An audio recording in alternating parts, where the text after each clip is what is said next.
I'm sure you've dealt with this where people they come to you and they want from both hands, where they're like, I want to save my money, but I also want to make money. How do you balance that? And how do you manage that expectation? You have to look at the way you just put two hands up like that. Yeah. And that's exactly what you have to do is there is some money and you have to define that as, and I talk a lot about purpose, the purpose of this investment. Why do we own this asset?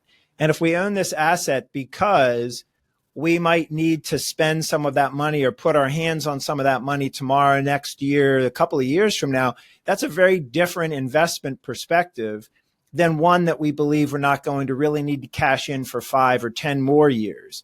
And so that's how we're doing that with that kind of an investor. And like I said, is on the current situation, we can earn more and get paid better on those shorter term types of investments than we've been able to for some time. So preservation, as you said, now can also potentially come with some real yield and some real opportunity to grow that. So that's a little bit of a different circumstance than we've had. But those are the key things. Is sometimes it's a barbell approach where that investor who's worked so hard, or that business owner who's worked so hard to cash in on that big event, many of them then want to be, I would say, very close to the vest. I spent my life building this business and now I've cashed in and I don't want to lose that. On the other hand, back to our earlier part of the conversation, but how is that going to sustain you and your lifestyle for the next 30 years? So that's what we're looking at. So you're talking about having preservation.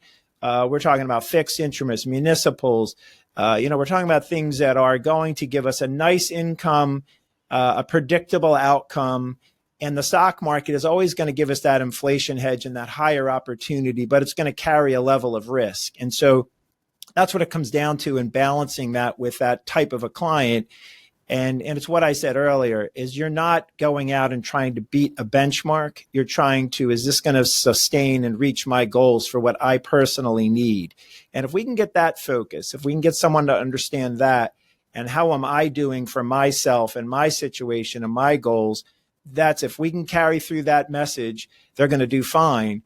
It's when they start to reach for too much or when they try to become too guarded and miss an opportunity, that's the balancing act where we come in the middle and try to even that out a little bit. So I would imagine age would play a big factor and who's selling this business and at what point. So as opposed to somebody like, say, they're in their 30s, they would probably have something a little more aggressive than somebody who is in their 50s and right on the doorstep of maybe a retirement. I'm going to say it has more to do with the goals, and I'm going to say it has more to do with what that person intends to do next. Okay. So the 30-year-old who you're talking about, a tech startup, it wouldn't be uncommon or unlikely for that person to think, I'm going to go do another one.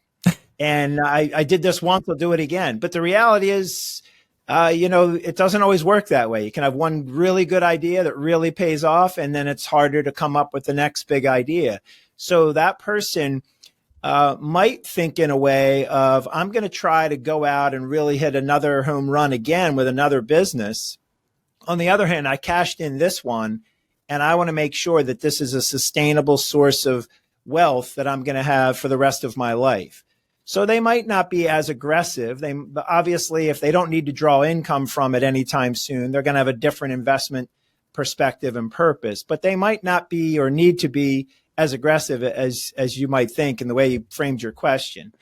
The 50-year-old, yeah, sure, they're that much closer to retirement. They're less likely to think they're going to do another startup and have another big event like that. And they're probably at a point where they want to be thinking more about retirement and spending assets and living that lifestyle. They're not really in that start another business kind of mode necessarily at that age. So I'd say that would be the distinction, is what are they going to do next?